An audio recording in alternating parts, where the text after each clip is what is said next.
Welcome to the Craft House Magic Setter Tutorials. My name's Ellie and today I'm going to show you how I do a longtail cast on. So a longtail cast on is a cast on technique which is really stretchy, which is ideal for things like socks because the stretch of the edge of work is the same amount of stretch you get in the rib and the main part of the sock so that it fits better.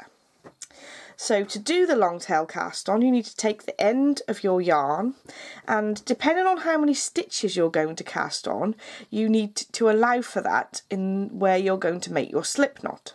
So if you're making a sock, for instance, if you're using about 60 stitches, you want about 1 metre. So to measure 1 metre without using a tape measure, what I do is take the end in my right hand, I actually spread my arm to the right and then measure to my left shoulder, and that is about 1 metre, so I know that that'll be enough.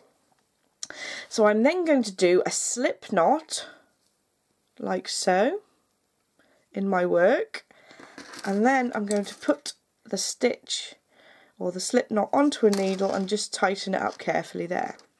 So here I have the cut end of the yarn and the yarn that's attached to the ball, and I'm going to take my fingers like as if I'm going to pinch and pop those between the two threads, and then I'm going to take the rest of my hand and grasp it round those two threads.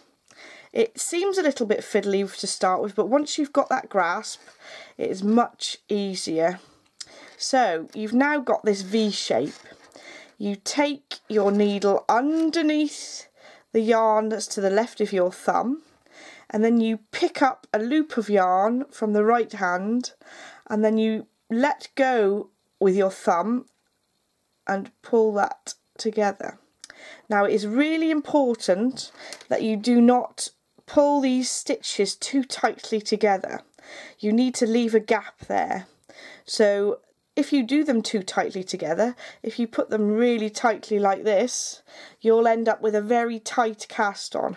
So you need to leave a little bit of space between your stitches. So I carry on and scoop, pick up a stitch and let go of my thumb, and then I'll just use my thumb and finger just to tighten it up slightly. But just remember to make sure that you've got a nice space between those stitches and that the space is even a lot across your row of stitches that you're casting on. So I'm carefully going to cast on all the stitches that I need across the needle.